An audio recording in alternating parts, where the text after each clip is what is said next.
다 같이 사도신경 하심으로 신앙 고백하시겠습니다. 전능하사 천지를 만드신 하나님 아버지를 내가 믿사오며 그 외아들 우리 주 예수 그리스도를 믿사오니 이는 성령으로 잉태하사 동정녀 마리아에게 나시고 본디오 빌라도에게 고난을 받으사 십자가에 못 박혀 죽으시고 장사한 지 사흘 만에 죽은 자 가운데서 다시 살아나시며 하늘에 오르사 전능하신 하나님 우편 앉아 계시다가 저리로서 산자와 죽은 자를 심판으로 오시리라. 성령을 믿사오며 거룩한 공예와 성도가 서로 교통하는 것과 죄를 사하여 주시는 것과 몸이 다시 사는 것과 영원히 사는 것을 믿사옵나이다. 아멘. 찬송가 310장 하나님의 은혜로 함께 찬양드리겠습니다. 찬송가 310장입니다.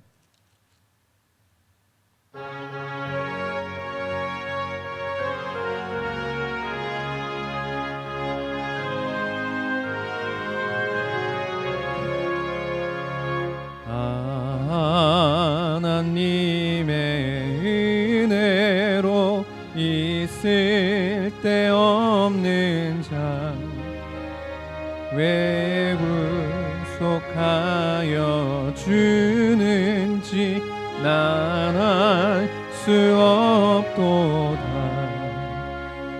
내가 믿고 또 의지함은 내 모든 형편 아시는 주님 늘 보해 주실 것을 나는 확실히 아네.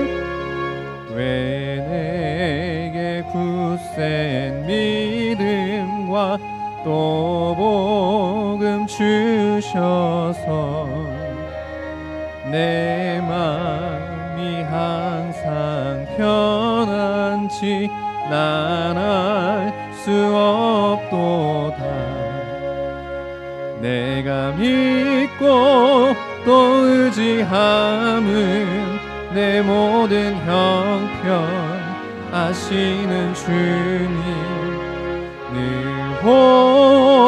보해 주실 것을 나는 확실히 아네.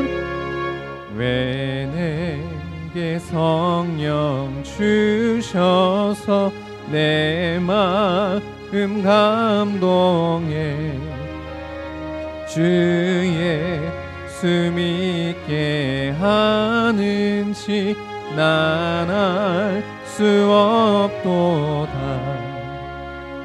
내가 믿고 또 의지함은 내 모든 형편 아시는 주님 늘 보해 주실 것을 나는 확실히 아네. 주 언제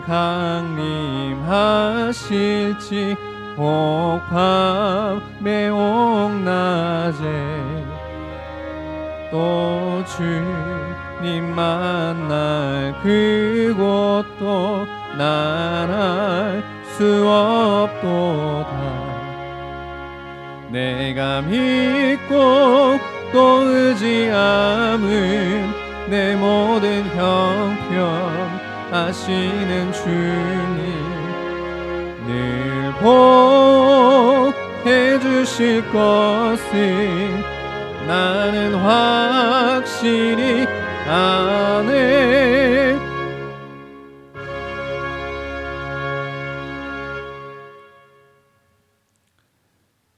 함께 나눌 말씀은 사무엘하 7장 1절에서 3절 말씀까지입니다. 사무엘하 7장 1절에서 3절 말씀까지입니다. 여호와께서 주위의 모든 원수를 무찌르사 왕으로 궁에 평안히 살게 하신 때에 왕이 선지자 나단에게 이르되 볼지어다 나는 백향목 궁에 살거늘 하나님의 궤는 휘장 가운데에 있도다.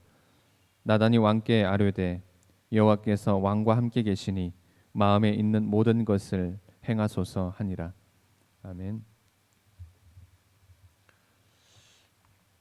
다윗 왕권의 기반이 확립이 되었고 신앙적인 일체감도 형성되어 가고 있고 군사력도 주위 나라들을 위협할 정도로 강해졌었고 실제적으로 몇몇 이방 족속과의 싸움에서 연전연승하게 되어서 나라가 평화가 깃들게 되었습니다. 그런 상황에서 오늘 본문이 시작이 됩니다. 오늘 본문 1절 말씀에서 여호와께서 주위의 모든 원수를 무찌르사 왕으로 궁에 평안히 살게 하신 때에라고 나와 있습니다. 즉 태평 성대가 시작되었다는 말입니다. 이 시간 태평 성대의 은혜를 주신 하나님을 향한 다윗의 마음을 함께 살펴보도록 하겠습니다. 먼저 감사하는 마음이었습니다. 오늘 본문 1절에 보면 여호와께서 주위의 모든 원수를 무찌르사 왕으로 궁에 평안히 살게 하신 때에라고 하여서 다윗의 통치가 태평 성대에 도래했음을 보도하고 있습니다. 하나님께서 다윗에게 주신 은혜라 말할 수 있습니다. 이 은혜를 알고 있었던 다윗 왕이 선지자 나단에게 이르러 오늘 본문 2절 말씀을 보시면 왕이 선지자 나단에게 이르되 볼지어다 나는 백향목 궁에 살거늘 하나님의 궤는 휘장 가운데에 있도다 라고 말하고 있습니다. 다윗의 이 모습에는 하나님의 은혜에 감사하는 마음이 짙게 배어 있습니다. 우리는 일이 형통할 때에 잊지 말아야 할 것이 있습니다. 그것은 바로 감사하는 마음입니다. 모든 복은 감사로 맞춰야 진짜 복이 됩니다. 그런 의미에서 감사는 이미 받은 복을 확인하는 것이라 말할 수 있습니다. 우리 삶의 감사와 은혜에 보답하는 자세가 없다면 그것은 참된 복과 은혜가 아닙니다. 감사가 없는 삶은 교만한 삶이라 말할 수 있습니다. 행복하게 사는 길은 모든 일에 감사하는 삶에 있습니다. 무엇보다 하나님께 감사해야 됩니다. 우리는 좋은 일을 만나든 또는 나쁜 일을 만나든 하나님께 감사할 줄 알아야 됩니다. 범사에 감사하는 삶을 살면 하나님께서도 감동하시고 그의 인생을 최상의 인생으로 만들어 주실 것입니다.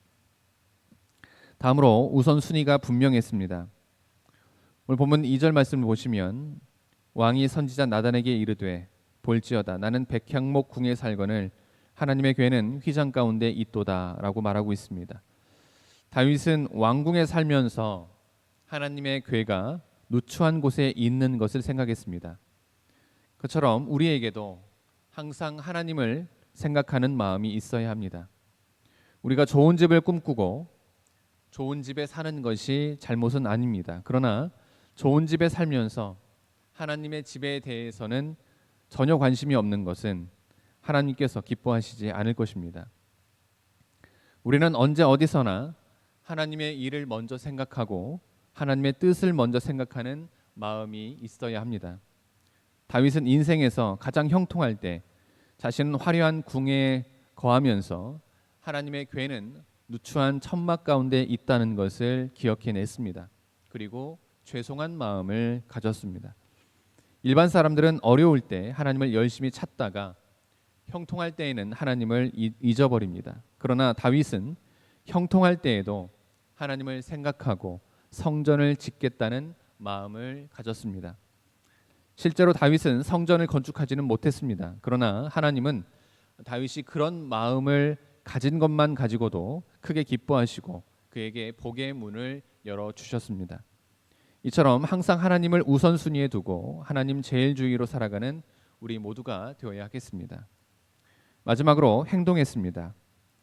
다윗의 고백을 들은 나단은 오늘 본문 3절에서 나단이 왕께 아뢰되 여호와께서 왕과 함께 계시니 마음에 있는 모든 것을 행하소서 하니라 라고 나와 있습니다.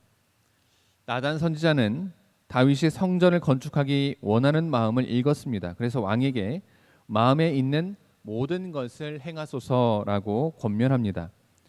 성전 건축의 꿈만 가져도 복이 되었는데 감동을 주시는 대로 실제로 행동을 하고 준비를 하면 얼마나 더욱더 복된 존재가 되겠습니까? 실제로 다윗은 성전 건축을 하지 못했지만 자신의 아들 솔로몬이 성전 건축을 할 수 있도록 여러 가지 토대를 마련했습니다. 이렇듯 감동이 있을 때 결단해야 됩니다. 그때 결단하지 못하면 헌신은 한참 뒤로 밀리고 평생 못할 수도 있습니다. 감동이 있을 때 바로 실천해야 헌신이 가능한 것입니다. 헌신을 자꾸 미루지 말아야 됩니다. 옥합을 깨뜨린 여인이 주님이 돌아가시기 전 이틀 전에 감동을 따라서 옥합을 깨뜨리지 않았다면 주님의 장사를 준비하지 못했을 것이고 성도들에게도 영원히 기억되는 여인이 되지 못했을 것입니다. 우리는 행동하는 믿음, 순종하는 믿음을 가져야 됩니다. 주님은 우리가 말씀대로 순종할 때 큰 역사를 베푸십니다. 행함이 있는 믿음을 보여야 합니다. 자신에게 힘들고 어렵고 불리해도 말씀대로 순종해야 됩니다. 지금 힘든 일이 있어도 감사와 헌신을 계속하면 하나님이 더욱 큰 감사거리를 주실 것입니다.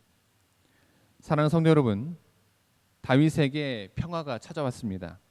하나님이 주신 은혜입니다. 이에 다윗은 성전을 짓고자 합니다. 다윗의 감사하는 마음입니다. 다윗에게는 많은 일이 있었음에도 불구하고 성전에 대한, 즉 하나님의 성전에 대한 우선순위가 분명했습니다. 감동이 되자 행동에 옮겼습니다. 우리도 다윗 왕처럼 은혜 받은 사람들입니다. 아무쪼록 하나님의 사랑과 은혜를 받은 사람들로서 하나님이 기뻐하시는 삶, 즉 감사하는 삶, 하나님 우선순위의 삶, 믿음을 실행에 옮기는 삶을 살아가는 우리 모두가 되기를 주님의 이름으로 기원합니다. 기도하시겠습니다. 하나님 감사합니다. 오늘도 귀한 하루로 하여 주시고 귀한 말씀으로 하루를 시작하게 하시니 감사드립니다. 오늘 본문 말씀을 통해서 하나님의 사랑과 은혜를 생각하며 다윗이 성전을 짓고자 함을 봅니다. 다윗은 하나님에 대한 우선순위가 분명했고 감동이 되자 행동에 옮기는 믿음의 실천 능력이 탁월했음을 보게 됩니다. 하나님 이 시간 바로 없기는 다윗 왕처럼 하나님의 사랑과 은혜를 받은 사람들로서 하나님이 기뻐하시는 삶, 즉 감사하는 삶, 하나님 우선순위의 삶, 믿음을 실행에 옮기는 삶을 살아가는 우리 모두가 될 수 있도록 인도하여 주시옵소서. 오늘 하루도 지켜주시고 인도하여 주실 믿음이여 이 모든 말씀 예수님의 이름으로 기도드립니다. 하늘에 계신 우리 아버지여, 이름이 거룩히 여김을 받으시오며 나라가 임하시오며 뜻이 하늘에서 이루어진 것 같이 땅에서도 이루어지이다. 오늘 우리에게 일용할 양식을 주시옵고 우리가 우리에게 죄진 자를 사하여 준 것 같이 우리 죄를 사하여 주시옵고 우리를 시험에 들게 하지 마옵시고 다만 악에서 구하옵소서. 나라와 권세와 영광이 아버지께 영원히 있사옵나이다. 아멘.